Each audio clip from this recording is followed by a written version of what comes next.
मुखड़ा क्या देखे दर्पण में दाया धर्म नहीं मन में। मुखड़ा क्या देखे दर्पण में दाया धर्म नहीं मन में। मुखड़ा क्या देखे दर्पण में दाया धर्म नहीं मन में। मोटा मोटा कड़ा पहने कान बिदावे तन में। इनका यारी माटी होवेला सोसी बीच आंगन में। मुखड़ा क्या देखे दर्पण में दाया धर्म नहीं मन में। गुड इवनिंग फ्रेंड्स, चलिए शुरू करते हैं आज की सेशन। और हम इसको 3 पढ़ रहे हैं, जिसके अंदर हमारा ब्रेन को री एजुकेट किस तरह करना है और इच्छा के बारे में हम जानते, डिज़ायर के ऊपर बात हो रही है। तो इच्छा का स्वरूप साधक को खास समझ लेना चाहिए, क्योंकि जो एक रुकावट है हमारे लिए वो इच्छा ही है। बहुत सारी इच्छाएं उत्पन्न होती है, विविध प्रकार की इच्छा उत्पन्न होती है, निरंतर इच्छाएं उत्पन्न होती है, और वो फिर एक बंधन का कारण बन जाती है। तो इच्छा कैसी होनी चाहिए, कितनी होनी चाहिए, वो समझना बहुत ज़रूरी है। और इच्छा को हम देखेंगे तो इसके 3 स्वरूप हमें दिखाई देंगे। एक जो है इच्छा, मूलभूत इच्छा जो होती है, वो इच्छा मूल रूप से बुरी नहीं होती है, क्योंकि वो प्राकृतिक होती है। एक इच्छा अंदर उत्पन्न होती है, जब इच्छा उत्पन्न होती है तब वो प्राकृतिक होती है, उसमें कोई बुराई नहीं होती है, क्योंकि इच्छा से ही संसार की उत्पत्ति हुई है। किसी ने संसार की इच्छा की होगी, तो इसलिए हमारे शास्त्र कहते हैं कि परमात्मा ने एक संकल्प किया था पहली बार, एको हम बहुश्याम, कि मैं एक में से अनेक बनूं। और उसके बाद में पूरा ब्रह्मांड, पूरा संसार बन गया। तो परमात्मा के अंदर भी एक इच्छा, एक संकल्प उत्पन्न हुआ था, और इसी तरह हमारे अंदर कोई इस तरह इच्छा कोई उत्पन्न होती है, सात्विक इच्छा उत्पन्न होती है, तो उसमें कोई बुराई नहीं है। पर इच्छा कब बंधन में हमें लाती है कि जब उसके अंदर क्रेविंग घुस जाती है, मतलब एक प्रकार की लालसा अंदर घुस जाती है। किसी भी तरह इच्छा को पूर्ण करने की जो हमारे अंदर एक क्रेविंग, लालसा आ जाती है, तो फिर इच्छा का जो शुद्ध स्वरूप था वो बिगड़ जाता है और वो कामना बन जाती है। उसको फिर कामना कहते हैं। इच्छा जब शुद्ध रूप में होती है तो वो इच्छा है। जब इच्छा के अंदर किसी तरह प्राप्त कर लेने की जब ये होती है तो फिर वो कामना बन जाती है। और इससे भी आगे जब कामना में विकृति आ जाती है तो फिर वो जो है वो वासना बन जाती है। और वासना में फिर व्यक्ति किसी तरह भी ये इच्छा को पूर्ण करने का बाय हुक एंड क्रूक, गलत रास्ते से या किसी तरह बुरा करके, हिंसा करके अपनी इच्छा को पूर्ण करने का प्रयत्न करते हैं, तो वो एकदम इच्छा का निम्न स्वरूप बन जाता है और इससे बुरा कुछ नहीं होता है।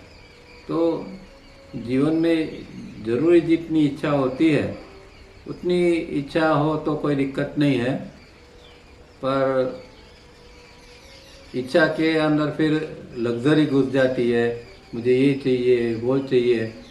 जो चीज़ सामान्य वस्तु से भी जो काम चलता है उसके बदले में कोई लग्जरियस चीज़ चाहिए, ये चाहिए, वो चाहिए। इस तरह अंदर डिमांड बार बार उत्पन्न होती है और इच्छा को पूर्ण करने के लिए फिर हमें बहुत सारा संघर्ष करना पड़ता है, तकलीफ़ें लेनी पड़ती है और बहुत सारी एनर्जी भी हम उसके अंदर वेस्ट करते हैं। तो फिर जिसको साधना करनी है उसको इच्छा के ऊपर बहुत ध्यान देना जरूरी है। उसको समझना चाहिए कि भाई कितनी इच्छा हम कर सकते हैं कि जितने हमारे जीवन निर्वाह के लिए या एक अच्छी तरह जीवन जी सके, इसके लिए जितना ज़रूरी है इतनी इच्छा हम करते हैं। तो कोई ये नहीं। और इच्छा ऐसा नहीं है कि कोई इच्छा बुरी नहीं है, इसलिए संत लोग भी इच्छा करते हैं। तो खुद टावरिया जी ने भी कहा था कि मेरी इच्छा है कि ये 3SR भी सब लोगों के अंदर पहुँचे और सब लोग इसका अभ्यास करें।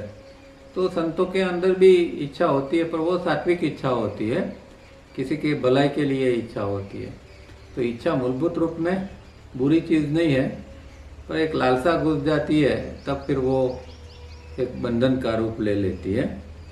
तो ये खास इच्छा के ऊपर हमें ध्यान देना चाहिए और बिन जरूरी भागा भागी करके इच्छा पूर्ण करने के लिए हम जो भागा भागी करते हैं तो हमारी बहुत सारी एनर्जी वेस्ट हो जाती है। तो ऐसा नहीं हो, उसका हमें ध्यान रखना है। अब बुक में से पढ़ते हैं। जेरोक्स में पेज नंबर 34, जिसके अंदर हमने लास्ट बात देखी थी कि जो कोई सीनर पापी होता है वो भी पश्चाताप करता है और सुधरने का प्रयत्न करता है तो वो वाइस बन जाता है, ज्ञानी बन जाता है। तो ये गीता का कोटेशन हमने लास्ट टाइम पढ़ा था, फिर से वही देखते हैं। Lord Krishna in Gita says, be thou the greatest of all sinners, yet thou shalt cross over all sin by the ferry boat of wisdom। तो वही कहते हैं कि जो ज्ञान की नाव है उसके द्वारा कोई पापी, सबसे बड़ा पापी है, वो भी ये संसार की नदी जो है उसको पार कर लेते हैं। फिर आगे कहते हैं, in Rigveda beautiful thought is express about the birth of desire. If existence has to go on eternally live, child desire has to be born eternally in the brain of human beings, so it is created first, even before the gods, the seers, and even before the human beings were born. So as existence came into being, Rigveda says, thereafter rose desire in the beginning. Desire, the primeval seed child to germ of manas, mind. But you will ask me, in whose brain was this child desire implanted by God and nature? For its birthplace is the mind, brain, and no human being was born. तो यहाँ एक इच्छा के बारे में जो ऋग्वेद के अंदर जो बात कही है वो बताते हैं। अब देखो ये है कि ये एक जगत का खेल तो हमेशा बना रहता है, चालू रहता है, इसलिए ये इच्छा जो है हमारे अंदर वो प्रकृति के द्वारा हमारे अंदर इम्प्लांट कर दी गई थी। तो और यहाँ तक कि इंसान जन्मा उससे पहले ही ये इच्छा का जन्म हो चुका था। इवन जो देव ऋषि वगैरह थे उनके पहले इच्छा का जन्म हो चुका था। और इसीलिए कि ये अस्तित्व चलता रहना चाहिए संसार जो है, क्योंकि एक परमात्मा की इच्छा से ये संसार उत्पन्न हुआ है। तो जो चीज़ उत्पन्न होती है तो उसको फिर इसकी कंटिन्यूटी भी बनी रहनी चाहिए, और कंटिन्यूटी बनाने का एक ही रास्ता है और वो है इच्छा।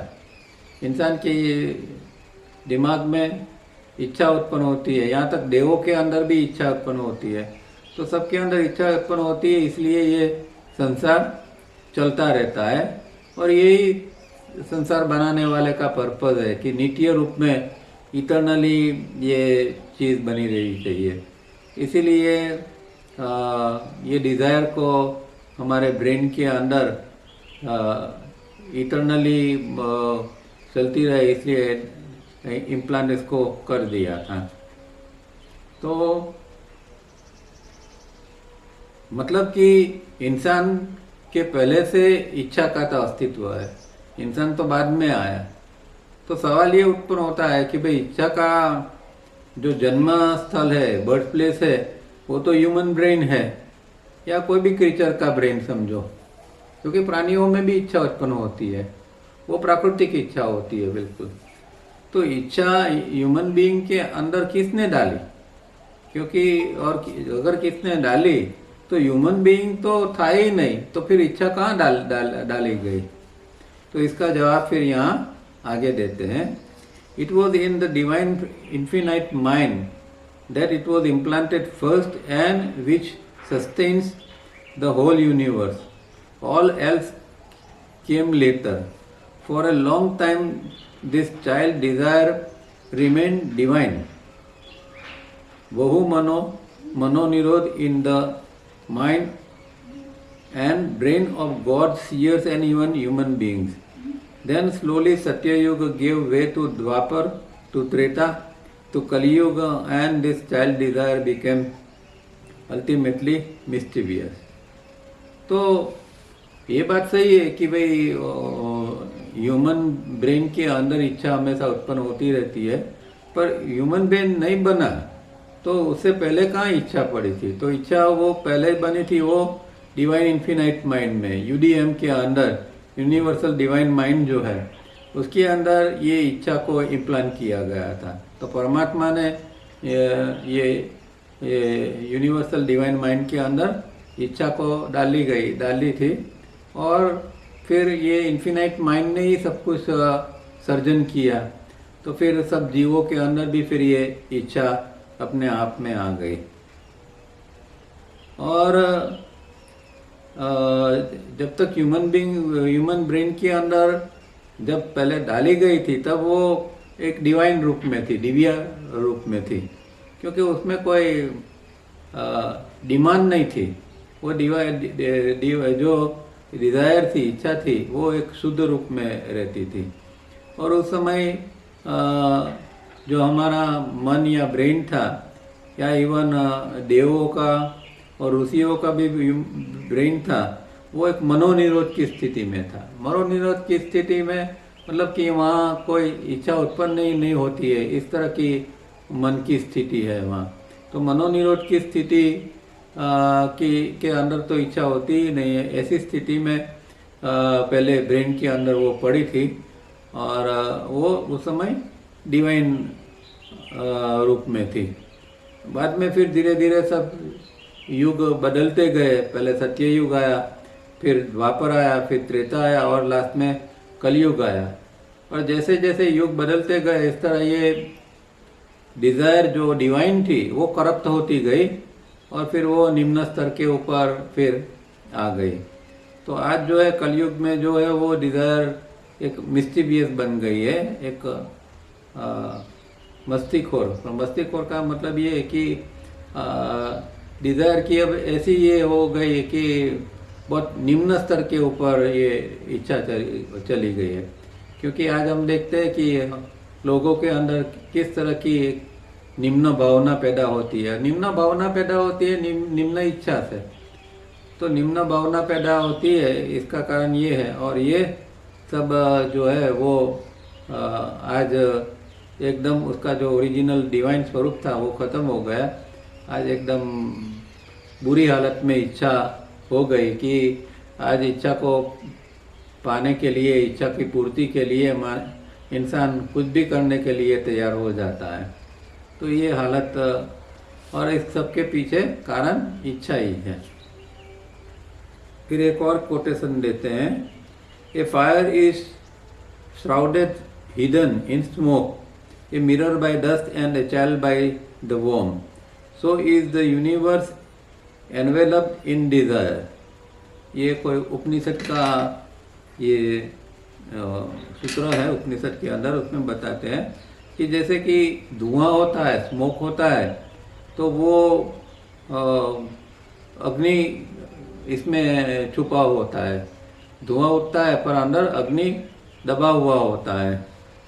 इसी तरह जो डस्ट होती है तो मिरर के ऊपर, दर्पण के ऊपर जब डस्ट लग जाती है, धूल लग जाती है, तो दर्पण जो है वो दब जाता है, धूल आ जाती है।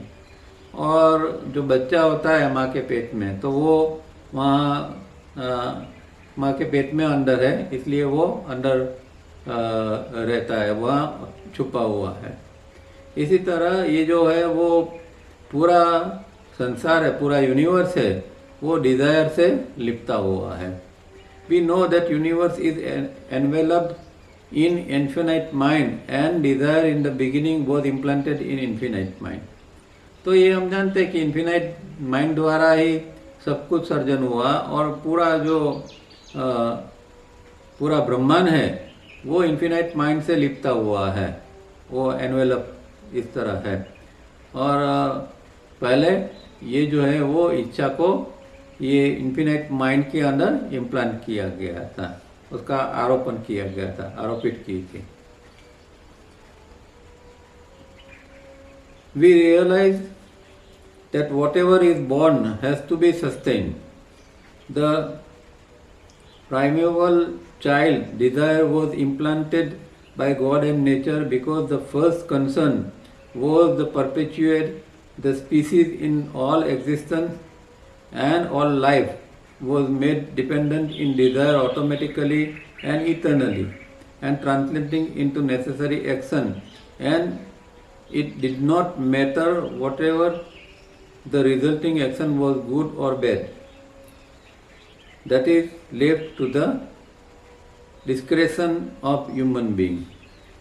अब देखो ये जगत का खेल है, तो जगत का खेल भगवान ने संसार तो बनाया, पर संसार को इटरनली बनाना चाहते थे कि ये बस सतत चालू रहे, सर्जन विसर्जन सर्जन विसर्जन हमेशा नित्य बना रहे। इसीलिए जो चीज़ जो जन्म लेती है वो टिकी रहनी चाहिए, सस्टेन होनी चाहिए। और इसीलिए ये चाइल्ड डिजायर जो है वो भगवान ने सबके अंदर डाला, देवों के अंदर, ऋषियों के अंदर, इंसानों के अंदर, और दूसरे जो प्राणी वगैरह सबके अंदर ये डिजायर को इम्प्लांट कर दिया गया। इम्प्लांट किया तो वो ऑटोमेटिक काम करने लगी। अभी हमारे अंदर जो इच्छा उत्पन्न होती है, क्योंकि वो इच्छा का जो जम्स है वो पहले से ही डाला हुआ है। जैसे हमने ऊपर एक कोटेशन देखा ना, desire the primal seed child to germ of manas. तो मन का ऋग्वेद के अंदर का ये जो सूत्र है, thereafter rose desire in the beginning desire the primal seed child to germ of manas. तो ये डिजायर जो है वो कामना, ये जो पहले उत्पन्न हुई, और मतलब कि सृष्टि उत्पन्न हुई, उसके साथ में ये डिजायर भी उत्पन्न हुई, और वो प्राइमेबल सीड मतलब कि वो एक पौराणिक बीज के रूप में ये एक मन का जंतु, जम्स ऑफ मनस कहा है। तो मन का एक जंतु के रूप में इच्छा का जो बीज है वो वहाँ डाला गया था, और फिर वो प्रकृति के द्वारा सबके अंदर आ गई। तो यहाँ जो ये बात कर रहा है कि डिजायर जो है वो भगवान और प्रकृति, गॉड एंड नेचर द्वारा पहले ये सबके अंदर डाली गई। और इसका हेतु ये है कि ये जो हमारी जो स्पीसीज है अस्तित्व के अंदर, वो हमेशा चिरंतन रूप में, नित्य के रूप में वो सब सारा खेल चलता रहे, और इंसान और जो जीवन है वो पूरा इच्छा के ऊपर ही आधारित हो जाए, और इच्छा ऑटोमेटिक ही व्यक्ति के अंदर उत्पन्न होती रहे, और ये सब इतनी चलता रहे। और इच्छा होगी तो फिर कर्म भी उसके पीछे आएगा। हम कर्म करते हैं तो इच्छा उत्पन्न होती है तो कर्म करते हैं ना, इच्छा के बिना तो कोई कर्म हो ही नहीं सकता। खाना खाने की इच्छा होती है, भूख लगती है तो खाना खाते हैं, कुछ भी करने से पहले इच्छा का जन्म होना जरूरी है। तो ये तभी ये परपेचुएट मोशन के अंदर वो रह पाएगी। तो ये इच्छा इसलिए बनाई गई। इच्छा बुरी क्यों नहीं है? क्योंकि इच्छा इसीलिए, इसका इच्छा का जन्म ही इसीलिए हुआ कि संसार बस चलता रहे। और जैसे कि एक बच्चा होता है, फिर बड़ा होता है। अब वो माँ बाप के द्वारा बच्चा पैदा हुआ। अब जब वो बड़ा हो जाता है तो उसके अंदर माँ या बाप बनने की इच्छा उत्पन्न होती है। तो ये इच्छा उत्पन्न हुई तो फिर संसार आगे चला ना। तो इसी तरह ये बीज जो है वो हर व्यक्ति के अंदर प्राकृतिक रूप में डाला गया है, और इसी तरह पूरा संसार चलता रहता है। और इसी तरह कर्म बनते रहते हैं। और कर्म हो सकता है कि वो कर्म अच्छा भी हो या बुरा भी हो, पर वो सब व्यक्ति का जो विवेक है इसके ऊपर वो आधारित है। वो फिर व्यक्ति को देखना है कि जो उसके अंदर इच्छा उत्पन्न होती है और इच्छा के कारण जो वो कर्म करता है वो अच्छा है या बुरा है, वो सब। क्योंकि हम जानते हैं कि इंसान को भगवान ने फ्री विल दी है, तो फ्री विल इसका सबसे बड़ा कारण है। ये इच्छा जो है, इच्छा के साथ में फ्री विल भी दी है। तो फ्री विल आएगी तो फिर आपको डिस्क्रिमिनेशन का उपयोग करना पड़ेगा, विवेक का उपयोग करना पड़ेगा। आप ऐसे फिर बिहेवियर नहीं कर सकते मनचाहा, नहीं तो फिर ये लॉ ऑफ एक्शन जो कर्म का नियम है वो फिर वहाँ लागू हो जाता है। इसीलिए फ्री विल को भी दिया गया है। Earlier we have mentioned that this could be a moment of transcendence। तो इसका मतलब क्या हुआ कि आत्मा जो है वो उसने भी कभी एक इच्छा की थी। तो हम कॉस्मोलॉजी में हम जानते हैं कि भाई आत्मा तो जनलोक में था, सब आत्माएं जनलोक में पड़ी थी, और कुछ आत्माओं को ऐसी इच्छा हुई कि भाई अब इससे बाहर निकले और कुछ होना चाहिए। तो इसीलिए फिर ये संसार की रचना की गई, ब्रह्मांड की रचना की गई, और इसमें फिर एक के बाद एक आत्माएं यहाँ अंदर आने लगी। तो ये जो है वो इसके अंदर भी, ट्रांसेंडेंस के अंदर भी एक इच्छा तो इसके अंदर भी हुई थी, और इसीलिए इसको फिर ये जन्म लेना पड़ा, और फिर बार बार जन्म लेना पड़ता है। Hence almost all action is translated thus, and we denote this as automatic reflex action and is not thinking। तो फिर जो हमारा दिमाग जो बन गया, और दिमाग के अंदर फिर ये जो चलने लगा, तो वो एक ऑटोमेटिक रिफ्लेक्स एक्शन के रूप में, वो तो हम तावरे जी बार ये बताते हैं कि भाई आप मानते हो कि आप कुछ विचार करते हो और विचार के द्वारा आप कर्म करते हैं, पर ऐसा नहीं है। हमारे सभी के सभी कर्म जो है वो ऑटोमेटिक रिफ्लेक्स एक्शन के रूप में ही, एक प्रतिक्रिया के रूप में ही हमेशा होते हैं। किसी ने कुछ कहा तो हमने भी तुरंत ये कर दिया कि एक इच्छा उत्पन्न हुई और तुरंत इच्छा को पूर्ण करने के लिए भागते हैं। तो ऑटोमेटिक रिफ्लेक्स एक्शन जैसा हमारा जीवन है, कोई थिंकिंग जैसा है ही नहीं। क्योंकि जब तक ब्रेन रीएजुकेट नहीं होता है तब तक वो थिंकिंग कर ही नहीं सकता है। ये तो एक mechanical thinking process thinking instrument के अंदर चल रही है, उसमें हमारा कुछ नहीं है, हम करते हैं ऐसा भी नहीं कह सकते। तो वो होती रहती है अंदर, इच्छाएं उत्पन्न होती है, दूसरी विचार है उत्पन्न होते रहते हैं। तो एक रिफ्लेक्स एक्शन के रूप में ये सारी चीज़ें चलती रहती है। If this be the concern of N individual, it is re-education of the thinking instrument. तो हमें जो चिंता करनी है वो यही है कि भाई ये हमारा थिंकिंग इंस्ट्रूमेंट को किस तरह हम रीएजुकेट कर सके, इसको किस तरह सुधार सके, ताकि इच्छा भी अपने आप में कंट्रोल में रहे, और हमारे जो एक्शन है वो भी कर्म है वो भी हमारे कंट्रोल में रहे, और कोई गलत कर्म न बन जाए। As each individual is a self-evolving being, it is up to him or her to re-educate his or her thinking instrument। तो ये सब हमारे ऊपर डिपेंड करता है, क्योंकि हम सेल्फ इवॉल्विंग है, दूसरे प्राणी सेल्फ इवॉल्विंग नहीं है, एक इंसान ही है जो इवॉल्व हो सकता है, उत्क्रांति उसके अंदर हो सकती है। तो हम जन्म लेते हैं हर जन्म इसलिए कि हम थोड़ा थोड़ा थोड़ा आगे बढ़े, थोड़ी थोड़ी हमारे अंदर उत्क्रांति होती रहे, इवोल्यूशन होता रहे, और हम परमात्मा के प्रति जो है वो और आगे बढ़ सके।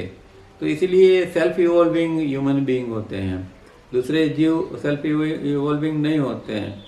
तो इसीलिए फिर ये हमारे ऊपर डिपेंड करेगा कि हमारा थिंकिंग इंस्ट्रूमेंट कैसा है, और इसके मुताबिक फिर हम सेल्फ इवॉल्विंग की प्रक्रिया में जा पाएंगे।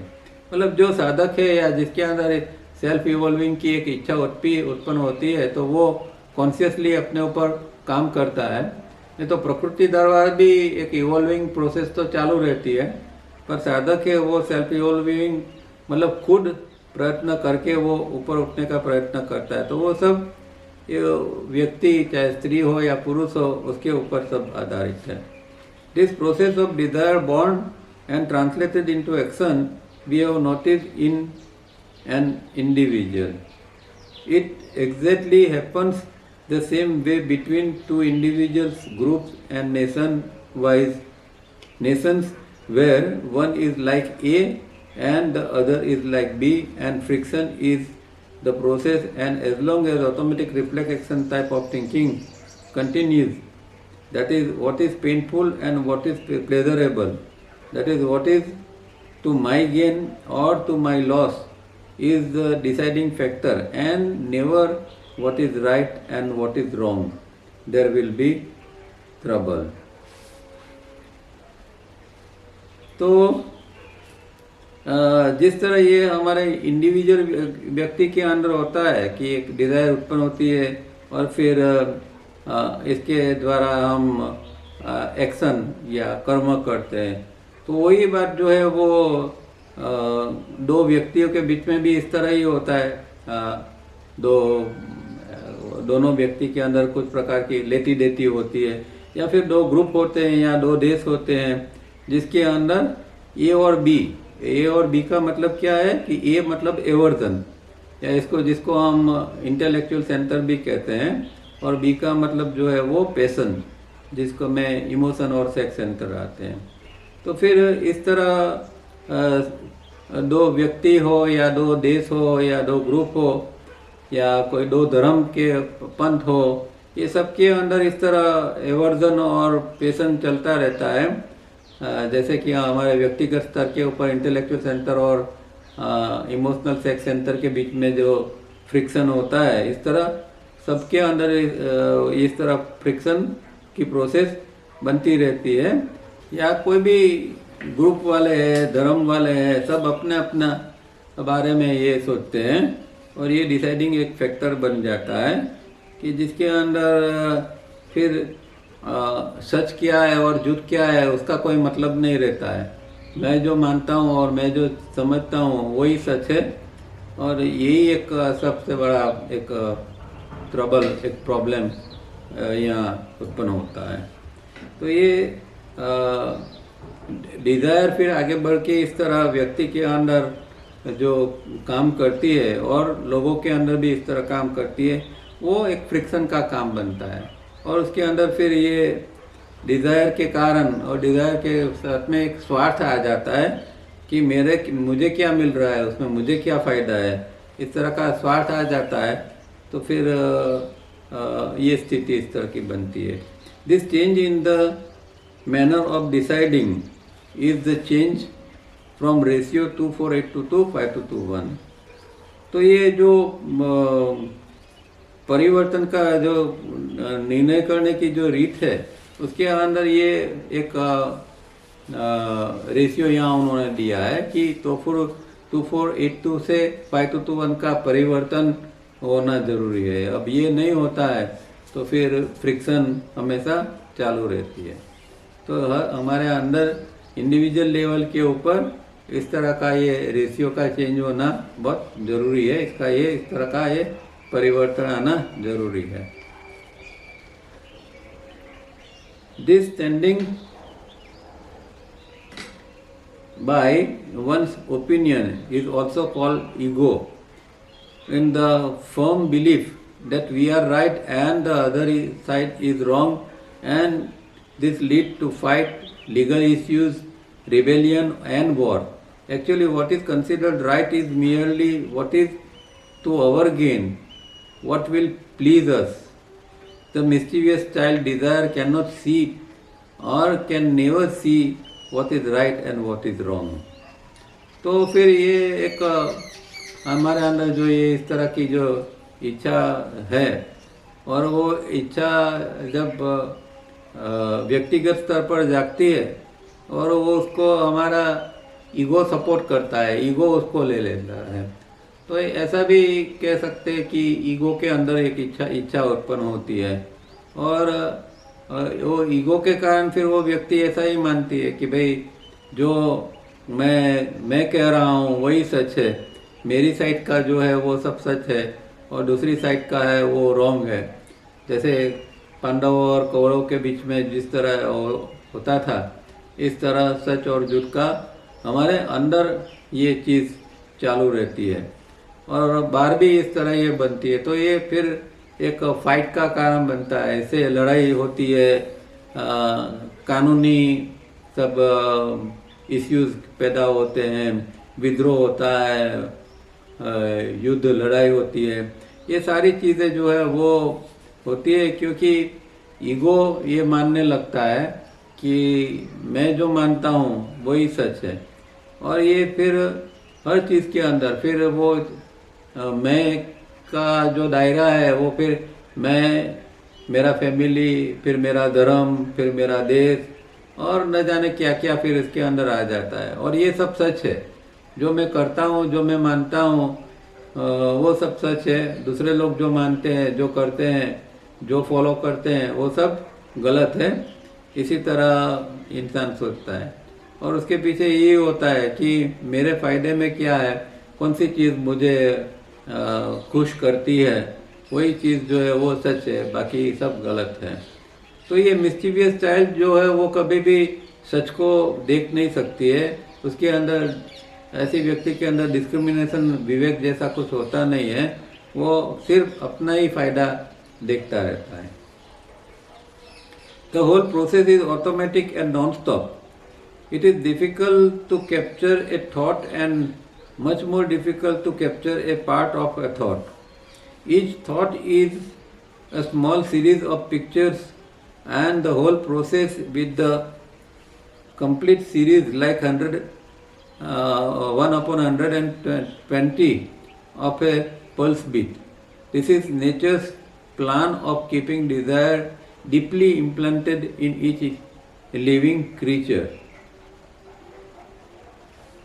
तो ये जो है सब पूरी प्रक्रिया जो है वो एकदम मैकेनिकल रूप में ऑटोमेटिक चलती रहती है और नॉन स्टॉप चलती रहती है हमारे अंदर।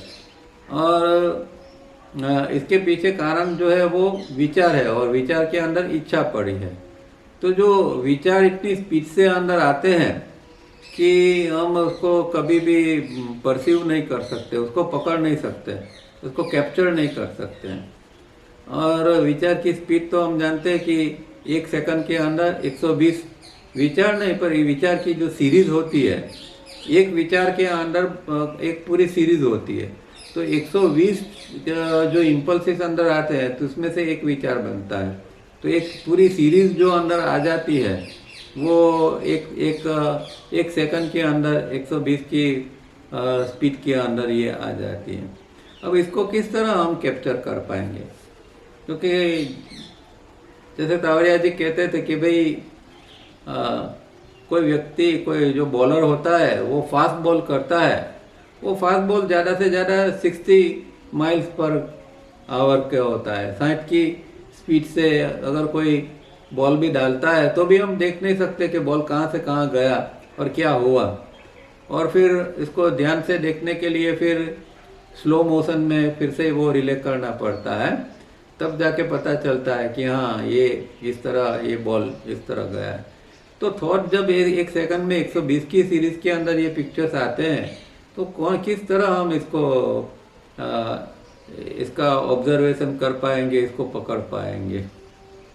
और ये सब प्राकृतिक रूप में ये इस तरह बनाया गया है और ये हर प्राणी के अंदर ये डीपली इम्प्लांटेड किया गया है, बहुत गहराई से उसके अंदर वो सब आरोपित किया गया है। This besides perpetuating species makes life full of doubt and fear leading to irritability and anger. These three feelings or aspects of feeling, that is doubt, fear and anger, together burn and ruin an individual's peace of mind and body. तो ये जो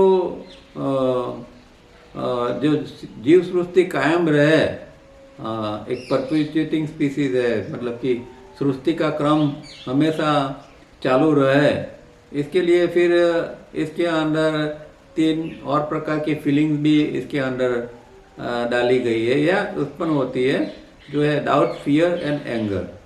तो एक शंका उत्पन्न होती है, व्यक्ति के अंदर डर होता है और गुस्सा होता है। तो ये चीज़ें जो है वो इसे जीवन हमारा पूरा भरा हुआ होता है। और ये जो 3 चीज़ है वो हमारे शरीर और मन की जो शांति है उसका नाश कर देती है, हमारे अंदर जला देती है। जिस तरह ये एक हमारे बॉडी ब्रेन सिस्टम को, ये 3 चीज़, तो ये 3 चीज़ बहुत खतरनाक है, हमेशा इससे एकदम सावधान रहना चाहिए। Doubt, fear and anger. और साधकों को तो खास, क्योंकि ये तीनों चीज़ एक सबसे बड़ी रुकावट, ऑब्स्टिकल्स बन जाते हैं। तो किसी चीज़ में कोई शंका करने की जरूरत नहीं। कई लोगों को साधना में शंका उत्पन्न होती है, गुरु के वचनों में शंका उत्पन्न होती है और फिर भटक जाते हैं। इसी तरह डर और गुस्सा, ये भी एक सबसे बड़ा हमारे अंदर प्रॉब्लम है और रुकावट है। तो इन सब चीज़ों से व्यक्ति जो है उसको ऊपर उठना है, नहीं तो फिर हमारी शांति जो है वो बिल्कुल खत्म हो जाएगी। In lower life we call desire as instinct, because in lower life normally there are no two opposite opinions within. So we find in an uneducated human being sex highest, with emotions next highest, minus intensities. For these normally are the mischievous children. Uneducated here does not mean without school or college education. तो यहाँ जो जिस तरह प्राणियों के अंदर 2 opposite नहीं होते, क्योंकि ये प्राणियों के अंदर ऐसे हमारे तरह IESM केंद्र नहीं होते हैं। हमारे अंदर IESM केंद्र, प्राणियों के अंदर एक ही केंद्र है और वो है इंस्टिंक्ट। हाँ, मूविंग है, और दूसरा उसके अंदर भी थोड़ा सा इमोशंस होता है, बुद्धि भी थोड़ी होती है उसके अंदर। पर जिस तरह हमारे जो IESM के अंदर फंक्शंस करते हैं और इंटेंसिटी बनाते हैं, ऐसा मैकेनिज्म प्राणियों के अंदर नहीं होता है। उसके अंदर ऐसा नहीं है कि एक और कोई इंटेलेक्चुअल सेंटर है और दूसरी ओर इमोशन सेक्स सेंटर है, पर हमारे अंदर इस तरह ये होता है। और जो अनएजुकेटेड ह्यूमन बीइंग है, अनएजुकेटेड का मतलब जिसका ब्रेन अभी एजुकेट नहीं हुआ है, वो पढ़ा लिखा गंवार है, इसकी बात नहीं है। वो चाहे गंवार हो या ना हो, चाहे वो पढ़ा लिखा भी हो, पर उसके अंदर जो है वो इसका ब्रेन अभी एजुकेट नहीं हुआ है, मतलब कि सुधर नहीं गया है अंदर से। तो ऐसी व्यक्ति के अंदर जो सेक्स की इंटेंसिटी जो है वो सबसे हाईएस्ट होती है, और उसके बाद में इमोशंस की इंटेंसिटी हाईएस्ट होती है, और ये सब माइनस इंटेंसिटी होती है। और ये सब जो है वो मिस्टीवियस चिल्ड्रन के कारण ये सारी चीज़ें होती हैं। तो प्राणियों के अंदर और इंसान के अंदर इस तरह का एक भेद है। हमारे अंदर सेंसर्स काम करते हैं, प्राणियों के अंदर खाली इंस्टिंक्ट ही काम करती है। बाघ जो हिरन को देखता है तो वो उसके अंदर एक उसे मारने की इंस्टिंक्ट पैदा होती है। वहाँ कोई दया का भाव नहीं होता है, वहाँ कोई ऐसी फीलिंग ही नहीं है। भगवान ने कोई वहाँ इम्प्लांट ही नहीं की है, क्योंकि वो जानता है भगवान कि भाई अगर इसके अंदर दया की भावना इम्प्लांट करेगी तो वो भूखा मरेगा। तो बाघ या शेर जो है वो कभी भी अपने शिकार को छोड़ता नहीं है, और वो प्राकृतिक रूप में है, नहीं तो वो फिर ऐसी चीज़ बनने लगेगी तो वो भूखा मरेगा। इसलिए उसके अंदर ऐसा नहीं है। इंसान के अंदर दया, करुणा, ये सब भाव इसमें है। तो ये एक डिफरेंस हमारे और प्राणियों के अंदर है। How to control and not to be dominated or crushed under such unending process of desire is the subject of our study. That is the re-education of the thinking instrument, for it is here that desire is born. तो ये हमारा तो यही एक subject होना चाहिए, हमारा study का सब्जेक्ट यही होना चाहिए कि भाई ये प्रोसेस ऑफ डिज़ायर किस तरह होती है, अनएंडिंग प्रोसेस ऑफ डिज़ायर, जिसका अंत नहीं है, इस तरह ये चलती रहती है। तो इसको हम किस तरह कंट्रोल कर सकें कि जो हमें क्रश कर देती है या हमारे ऊपर वो डोमिनेट करती है। ये डिज़ायर ही हमारे ऊपर डोमिनेट करती है, हमें डिज़ायर ही गाइड करती है, और इस तरह हम जीते हैं। डिज़ायर के ऊपर ही पूरा हमारा जीवन है। तो उसको किस तरह हम कंट्रोल कर सकते हैं, और हम थिंकिंग इंस्ट्रूमेंट को किस तरह री एजुकेट कर सकते हैं, वो हमें सोचना चाहिए और उसका स्टडी करना चाहिए। क्योंकि डिज़ायर जो जन्म लेती है वो इसके पीछे सब कारण है।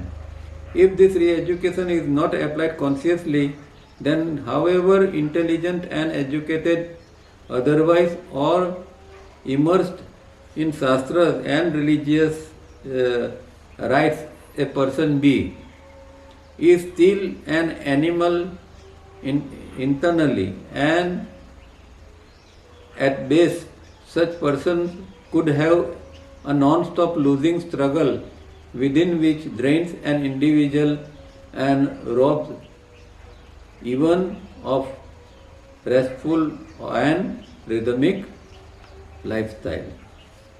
तो यहाँ जो ये जब तक हम हमारे ब्रेन को कॉन्शियसली रीएजुकेट नहीं करते हैं, और हम चाहे ऐसी व्यक्ति शास्त्रों की ज्ञाता हो या फिर कोई धार्मिक क्रियाकांड वगैरह करती हो, पर फिर भी उसके अंदर ये एनिमल टाइप के जो ये है एनिमल की टाइप की अंदर संस्कार पड़े रहते हैं। और वो क्योंकि जब ब्रेन एजुकेट होगा तब ये एनिमल टाइप के संस्कार जाएंगे ना। तो हम खाली शास्त्र के ज्ञाता बन गए, पंडित बन गए, धर्म कर्म करने लगे, इससे ये री एजुकेट नहीं होता है, और तब तक ये जो है वो एनिमल टाइप के ये संस्कार हमें परेशान करते रहेंगे। और ऐसे लोग अंदर से बिना रुके संघर्ष करके हार जाते हैं, और उनकी शांति और लयबद्ध जीवन पद्धति खत्म हो जाती है। तो ये अंदर निरंतर एक संघर्ष चालू रहता है व्यक्ति के अंदर, जो अच्छा बनना चाहता है पर री एजुकेट नहीं है, तो फिर वो फिर से नीचे गिरता है, और इस तरह अंदर ये होता है। फिर पश्चाताप आता है, रिग्रेट आता है, और ये सारी चीज़ें हमेशा चालू रहती हैं। This picture we must have clearly in our mind. This is natural, automatic and enforced by nature's law. It is no sin, no evil is misguiding us and preventing us.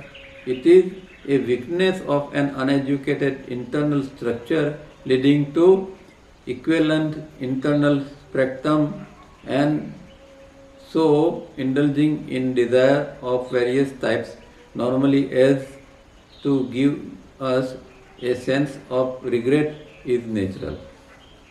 तो पहले तो ये बात पूरी प्रोसेस जो है इच्छा की वो हमें समझ लेनी चाहिए, और वो क्लियर हो जाना चाहिए। और ये भी समझ लेना चाहिए कि ये प्राकृतिक रूप में ही एक ये चीज़ होती है, ये नेचुरल है, ऑटोमेटिक है, और हमारे ऊपर ये एनफोर्स की गई है प्रकृति के द्वारा। तो इसीलिए वो कोई पाप नहीं है। इच्छा उत्पन्न होती है वो पाप नहीं है, ना कोई वो डेविल है कि कोई हमारे अंदर शैतान घुस गया और शैतान हमें गलत विचार करा रहा है। कोई लोग ऐसा मानते हैं, अपने विचारों की जिम्मेदारी वो खुद भी नहीं लेते हैं और बीच में शैतान या अनिष्ट को ला देते हैं कि भाई मुझे किसी ने कुछ कर दिया है इसलिए मुझे ऐसा गलत विचार आते हैं, कोई शैतान मेरे अंदर, कोई भूत घुस गया है वगैरह वगैरह। एक मिसलीडिंग थियरी हमारे यहाँ इस तरह की घुस गई है। हम ये नहीं देखते हैं कि ये सिर्फ और सिर्फ जो है वो हमारा अनएजुकेटेड इंटरनल स्ट्रक्चर है। तो हमारा जो स्ट्रक्चर, इंटरनल स्ट्रक्चर जो है वो अनएजुकेट रहेगा और उसके साथ में फिर हमारा इंटरनल स्पेक्ट्रम है वो भी इस तरह अनएजुकेट रहेगा। तो उसकी वीकनेस है, इसके कारण हम ये डिजायर के गुलाम बन के जीते हैं। वो हम देखते नहीं है, हम दूसरी फिलोसॉफी बीच में डाल देते हैं। तो यह मतलब कि वही बात होती है कि हमारे स्ट्रक्चर और स्पेक्ट्रम को फिर से हमें ठीक करना पड़ेगा और वही री एजुकेशन का पार्ट है। और फिर आगे जाके एक पश्चाताप का भाव व्यक्ति के अंदर आता है, अरे ये तो गलत हो गया, ऐसा नहीं होना चाहिए। गलत इच्छाएं उत्पन्न होती है, कभी इंसान बैठा होता है और कोई गलत विचार आ जाता है, गलत इच्छा अंदर उत्पन्न होती है, फिर उसके अंदर रिग्रेट भी आता है कि अरे ऐसा कैसे विचार आ गया। Instead of regret we need re education. Lin Chi says, ask yourself why so many false thoughts arise without any valid reason। ये बहुत इम्पोर्टेंट बात है कि हमारे अंदर हम हर समय हमारे अंदर विचार चालू रहते हैं। इवन कामकाज करते हैं तब भी विचार चालू रहते हैं, आइडली बैठे हैं तब भी विचार चालू होता है। हर समय निरंतर विचार की प्रक्रिया चालू रहती है। तो ये हमेशा हमें पूछना चाहिए जब बहुत विचार आते हैं, और वो भी फॉल्स थॉट। ऐसा नहीं कि कोई काम के विचार है, चलो कोई प्लानिंग कर रहे हैं या कुछ और विचार कर रहे हैं, किसी से कोई इंटरेस्टिंग बात कर रहे हैं और विचार कर रहे हैं, वो एक अलग बात है। पर वैसे बैठे हैं और घोड़े दौड़ाते रहते हैं विचारों के, तो वो फॉल्स थॉट जो है वो कोई वैलिड रीजन के बिना क्यों हमारे अंदर इतने उत्पन्न होती है। जब ये प्रश्न आपके अंदर उठेगा तब फिर आप डे ड्रीमिंग के ऊपर काम करना चालू करेंगे। उसके अलावा डे ड्रीमिंग चलता रहेगा और कभी डे ड्रीमिंग से आपको दिक्कत ही नहीं आएगी। पर जब आपको लगेगा कि ये तो इतने सारे विचार आ रहा है तो फिर मैं ध्यान किस तरह करूं, तो एक फिर आपके इसके ऊपर काम करने का विचार आएगा। In indulging in desire one must take care not to injure or deprive others. ये भी एक इम्पोर्टेंट बात है कि भाई हम इच्छाओं की पूर्ति के लिए हम इच्छा तो करते हैं और इच्छा के फिर पूर्ण करने के लिए कुछ गलत न कर देते, इसका बहुत हमें ध्यान करना है। इससे कोई दूसरों को नुकसान नहीं पहुंचना चाहिए, उसको दूसरे को कोई इंजरी पहुंचे, खामियाजा उसको भुगतना पड़े, इस तरह का कुछ भी ना होना चाहिए।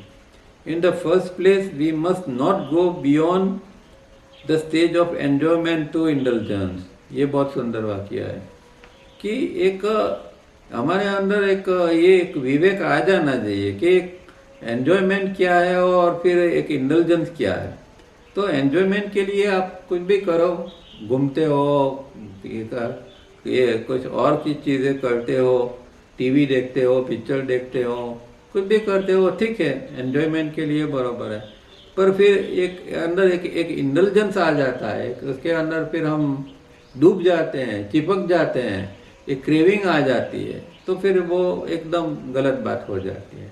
तो एन्जॉयमेंट के और ये इंडल्जेंस, इसके बीच में एक विवेक रहना चाहिए कि भाई इतना ठीक है, बॉडी ब्रेन सिस्टम को थोड़ी मनोरंजन की जरूरत है तो इतना कर लो। तो ये एक देखो, मोबाइल हम यूज करते हैं तो ये विवेक नहीं है हमारे अंदर कि भाई थोड़े एक देख लिया, चलो जरा क्या है, थोड़ा जरा एक एंटरटेनमेंट हो जाता है 5-10 मिनट देख लिया, ठीक है। पर दिन भर में चिपके रहते हैं। हमारे एक फ्रेंड बहुत अच्छा एक बात करते हैं कि भाई जब भी आप फोन को टच करें तो पहले एक विचार, अरे ये तो 2482 है, एक बहुत सुंदर बात उसने की है कि जब टच करो तो आप टू पर आ जाओगे, एकदम इमीडिएटली आ जाओगे। तो ये खास ध्यान में रखो कि बार बार इसको खोल के देखना, ये करना वो करना, मैसेज को फॉरवर्ड करना, इधर डालो उधर डालो, ये रमत बंद कर देनी चाहिए या कम से कम होनी चाहिए, नहीं तो फिर ये एक इंडल्जेंस हो जाएगा फिर। तो ये एक सेंटेंस बिठा दो कि भाई ये 2482 है, हम साधक है तो ये 2482 क्या है हम समझते हैं ना। तो फिर ये मोबाइल को जैसे टच करोगे तो फिर ध्यान में रखना कि ये 2482 पर ले जाएगा आपको, ध्यान नहीं रखोगे तो ये बात खास ध्यान में रखनी है। But such care comes only after re-education and such care consciously taken change the animal ratio 2482 to human ratio 5221। तो ये री-एजुकेशन हमें कॉन्शियसली करना पड़ेगा, तब फिर हमारा अंदर जो 2482 का एनिमल रेशियो, देखो यहाँ भी एनिमल रेशियो बताया है, हम एनिमल बन जाते हैं कभी कभी, इसमें से 5221 ह्यूमन रेशियो के ऊपर हमें जाना है। आज ये चैप्टर ख़त्म कर लेते हैं, 2 पैराग्राफ है तो पढ़ लेते हैं। तो आज 550 के बदले थोड़ा ज़्यादा पढ़ते हैं ताकि ये पेपर ख़त्म हो जाए। What is the step diplomacy?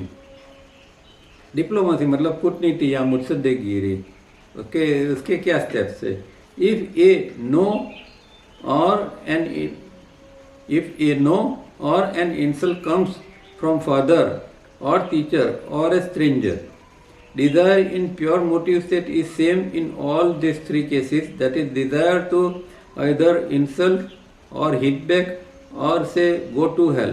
But in case of father out of love and in case of teacher out of respect, diplomatically some suitable polite reply is given, but in case of stranger one does say go to hell।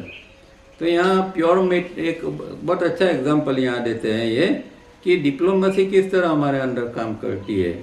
तो एक कोई हमारा अपमान करती है और मानो कि वो अलग अलग व्यक्ति है कि कोई फादर है या कोई टीचर है या कोई स्ट्रेंजर है, तो एक व्यक्ति का इंसल्ट होता है, उसका फादर इंसल्ट करता है या टीचर करता है, स्ट्रेंजर करते हैं, तो सबके अंदर एक जो प्योर मोटिव होगा वो एक रिएक्शन का वो तो सेम ही रहेगा, पर जैसे व्यक्ति होगी इसके मुताबिक फिर हमारा रिप्लाई आएगा। फादर होगा तो प्रेम के कारण हम ऐसा उद्धत जवाब नहीं दे देंगे, कुछ ढंग से जवाब बोलेंगे। इसी तरह टीचर होगा तो उसको भी रिस्पेक्ट के कारण हम एकदम गलत जवाब नहीं देंगे। पर अगर कोई स्ट्रेंजर होगा, कोई अनजान व्यक्ति होगे, तो उसको तो फिर हम कह सकते हैं कि जन्म में जाओ, तो इस तरह का भी हमारा रिप्लाई हो सकता है। तो प्योर मोटिव स्टेट एक है, फिर भी इसके जवाब अलग अलग हो सकते हैं।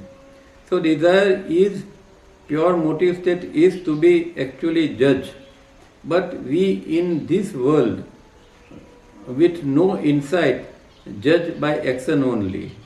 ये भी एक बात समझने जैसी है कि हम ये नहीं देखते कि व्यक्ति के अंदर ये इसका प्योर मोटिव स्टेट क्या है। उसने ये एक्शन तो किया, इसने कुछ कर्म किया, अच्छा किया बुरा किया वो अलग बात है, पर इसके पीछे उसका प्योर मोटिव स्टेट क्या था वो हम देखते नहीं हैं और हम एक्शन को देख के जजमेंट ले लेते हैं। तो ये एक पूरी दुनिया इसके ऊपर ही चलती है, बाहर का दिखावा, बाहर से किस तरह इंसान क्या करता है उसके ऊपर ही सब जजमेंट चलता है, उसके अंदर क्या चल रहा है उसको किसी को इसकी पड़ी नहीं है। गॉड एंड नेचर जज us from our pure motive state and hence karma is neither action nor fruit of action but fruit of pure motive। That is why Gita says mysterious is the law of action, because of public opinion, society or law and order we may be good citizens, but in pure motive state we are very different indeed on many occasions। तो ये जो है वो जगत में तो आपका बाहर से क्या एक्शन है वो एक्शन के ऊपर ही जजमेंट आएगा, आप अच्छा बाहर से करते हुए दिखते हो तो आपको अच्छा कहेंगे सब। पर कुदरत जो है वो कुदरत तो अंदर भी देख सकती है। तो व्यक्ति का मोटिव क्या है, व्यक्ति किस कारण किस हेतु से अच्छी अच्छी बात करता है, इसके पीछे कुछ और कोई भावना है, तो वो हमेशा प्रकृति जो है वो व्यक्ति का अंदर का मोटिव जो है वो पकड़ती है। और इसी तरह कर्म का जो नियम जो है बना है वो इसी तरह बना है, वो खाली प्योर मोटिव के ऊपर ही कर्म का, न कि आप कर्म क्या करते हैं। अब देखो यहाँ भी एक गलत चीज़ क्या है कि हमने तो सब ऐसे सब ये सूत्र बना दिए, जैसा बोओगे ऐसा पाओगे, as you reap as you sow you reap, ऐसे ऐसे सेंटेंसेस बना देंगे। पर इसके पीछे हम ये नहीं जानते हैं कि ये प्योर मोटिव जो है वो देखना चाहिए, न कि हम क्या करते हैं और क्या नहीं करते हैं। उससे कोई कर्म को लेना देना नहीं है। कर्म जो बनता है, कर्म का रिजल्ट आता है, वो प्योर मोटिव स्टेट के ऊपर से ही आता है। और इसीलिए गीता इसको मिस्टीरियस कहते हैं। मतलब श्लोक में ऐसा कहते हैं, कर्म ना गहनो गति, कर्म की गति गहन है, बड़े बड़े पंडित भी उसको समझ नहीं सकते, वो बहुत गुड मिस्टीरियस है, गुड प्रकार का है। पर लोग जो है उसका तो क्या है कि पब्लिक ओपिनियन, सोसाइटी और लॉ और ऑर्डर, इन सब चीज़ों के कारण कभी हम अच्छा दिखावा करते हैं और अच्छा हमारा आचरण होता है, पर हमारा अंदर का मोटिव तो कुछ अलग होता है। जैसे कहते हैं ना कि भाई ये स्टोर पूरा खुला है, अगर कोई आपको रोकने वाला नहीं है, अगर वहाँ अगर आप चोरी करते हैं कि नहीं, तो वहाँ आपका मोटिव जो है, अभी तो लोग सीसी कैमरा है और सब कुछ है, तो शायद हम चोरी नहीं करते हैं या कोई भी व्यक्ति।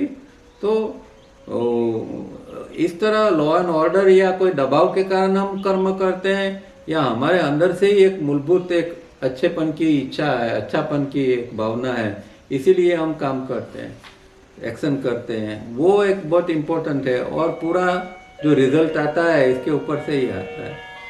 The reeducation of the thinking instrument is to reeducate child desire and then to so automatically control its birth effortlessly that later if we were to fail we would not only be ashamed, we would surprise।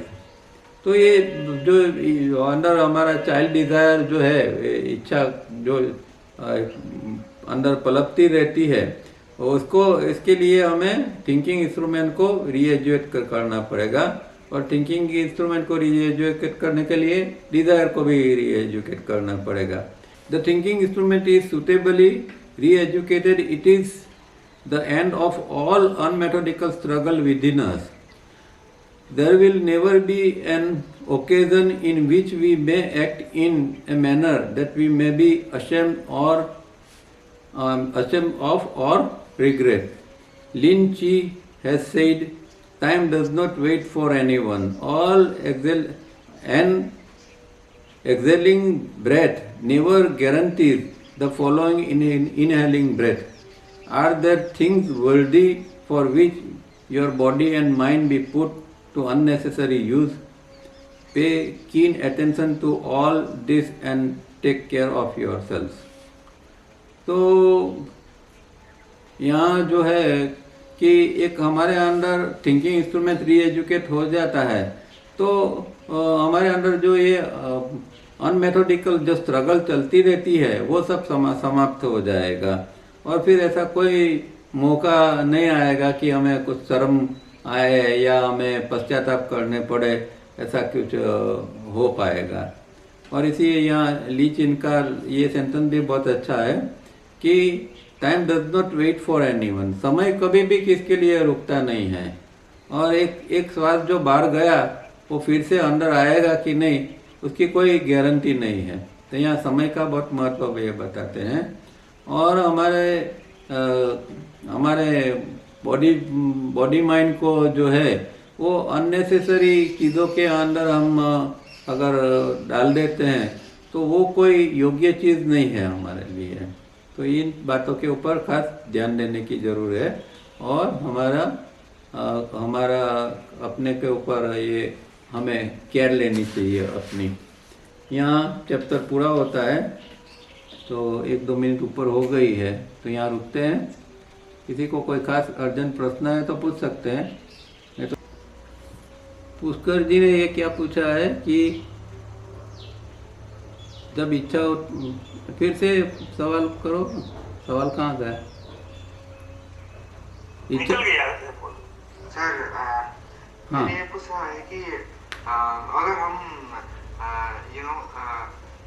अपनी thinking instrument को train करने के लिए या फिर रीएजुकेट करने के लिए अगर हम किसी भी कारण से तैयार नहीं हैं या फिर मना कर रहे हैं, कोई भी रीज़न हो, तो फिर हम नेचुरली इवॉल्व होंगे या नहीं? हाँ, तो फिर तो नेचुरली इवॉल्व अलग बात है और सेल्फ कॉन्शियसली इवॉल्व होना अलग बात है। तो फिर हम कॉन्शियसली इवॉल्व नहीं हो पाएंगे। कॉन्शियसली इवॉल्व होने के लिए आपको ये थिंकिंग इंस्ट्रूमेंट को रीएजुकेट करना ही पड़ेगा। मतलब कि हमारा एफर्ट्स है और नेचुरली तो एक अलग चीज़ है। प्रकृति अपने आप में इन्वॉल्व होती है और इसमें तो हजारों जन्म लग जाते हैं। अब अगर हमें अब कॉन्शियसली प्रयत्न करते हैं तो हम 2, 5, 10 जन्म 25 जन्म में भी हम कभी न कभी पूर्णता की ओर पहुंच सकेंगे। पर कोई प्रयत्न ही नहीं करेंगे और प्रकृति के आधार पर बैठे रहेंगे तो वो तो प्रोसेस बहुत लंबी है। तो कॉन्शियस प्रोसेस तो करनी ही पड़ेगी, वरना हम बाहर नहीं निकल पाएंगे।